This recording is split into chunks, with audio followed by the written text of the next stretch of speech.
So, you are a Medicare agent and you're asking yourself the question, should I also be selling ACA?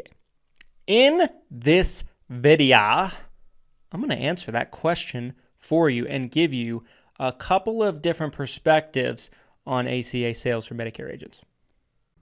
This video is brought to you by none other than Hire Heroes, you guys. Hire Heroes is your one-stop shop when it comes to virtual staffing and making sure that you have qualified talent with your business. One thing that I love about Hire Heroes, you guys, is they've actually gone through the process already of vetting and making sure that your staff member is well trained to best fit your needs. Whether you need help with social media work, posting things on your accounts, responding to people that send messages to your social media accounts, whether you need help with data entry or a multitude of other things that they're qualified to do, Hire Heroes has got you covered.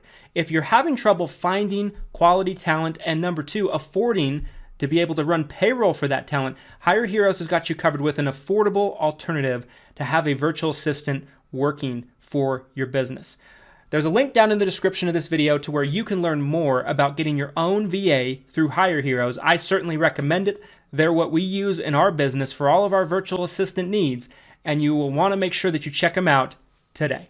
So you're a Medicare agent and you want to start selling ACA. You're wondering if it is a good idea. I'm going to give you kind of a perspective here, okay? So ACA has become the most similar thing you can sell to Medicare in all of insurance. It used to be that Medicare and final expense went really well together. You know, they kind of went together like peanut butter and jelly. Now I think if Medicare sales is the peanut butter, ACA is more the jelly, I think, than final expense. Final expense is going to be more like the honey. You know, maybe you sprinkle some honey in there. Maybe you want some honey, maybe you don't. You know, it's kind of an acquired taste in a sandwich like that. I think ACA is becoming kind of a must-have in your portfolio as a Medicare agent.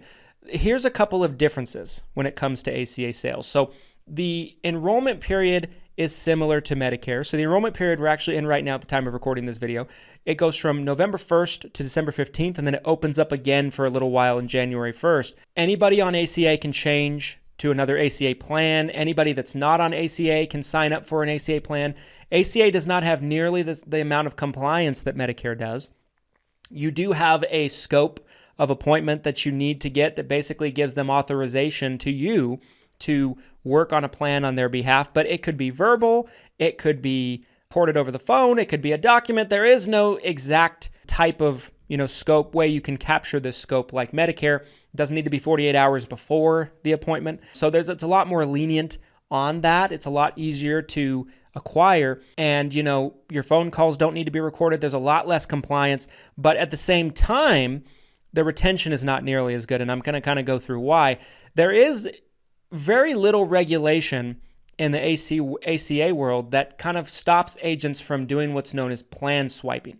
What is plan swiping? Well, on the ACA systems, it is rather easy for someone to pull up a person's file, a client's file, and change the agent of record to themselves without changing their policy. And this happens rather frequently in the ACA world, a lot of times without the consent or knowledge of the person that they're actually doing it for.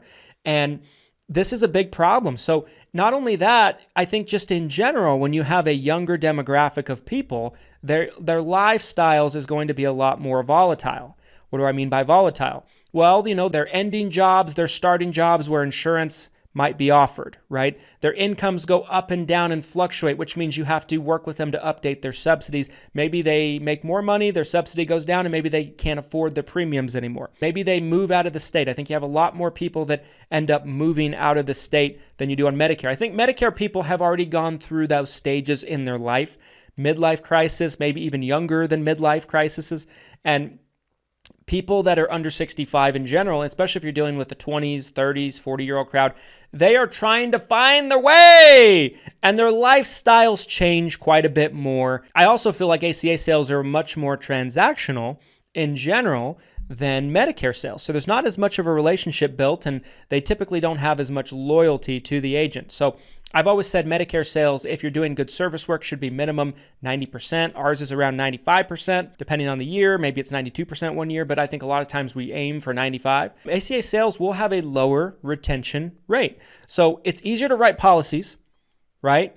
There's not as much compliance. It's much easier to write policies, but because of the abuses of the lack of regulation, you also lose policies a lot easier. You have less loyal clients. There's less of a retention rate that is so high in terms of Medicare, right? Now, ACA also doesn't pay advance commissions typically.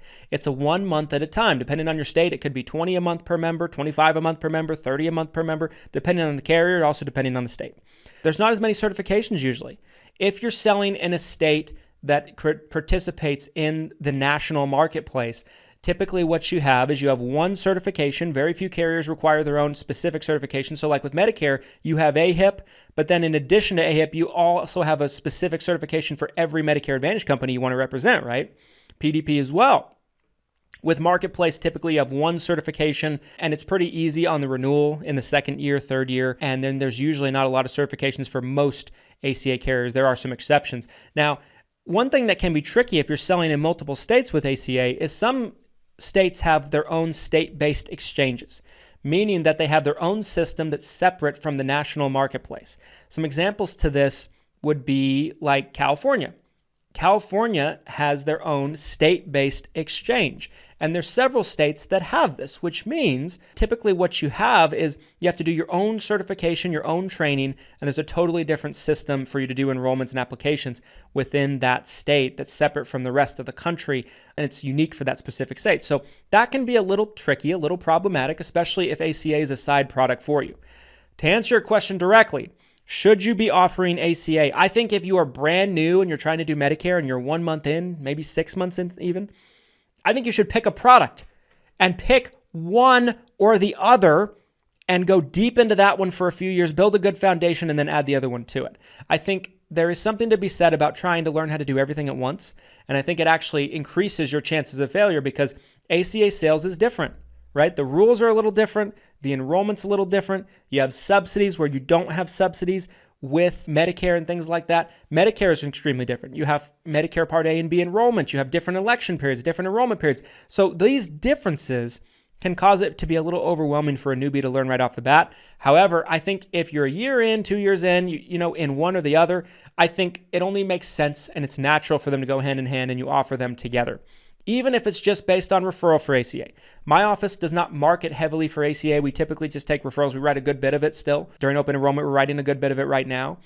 And you know, even if you're doing it in case you have a spouse that's turned 65 and their spouse is 62 and they need insurance for a few years, that's a great piece of business that you don't have to turn away. It makes sense to do them together, but I would recommend to newbies that watch this, pick one or the other, go deep in one or the other, and then add the other down the road so you're not overwhelming yourself and you're not having to learn everything all at the same time. Anyway, guys, that's my take on ACA sales. Very lucrative, very good. Pros and cons compared to Medicare, very similar at the same time. They do go very well together. Do you agree with me? Do you disagree with me? I'd love to hear your thoughts. Make sure to smash this like button for the YouTube algorithm if you found this video insightful, helpful, and you appreciated my perspective on this.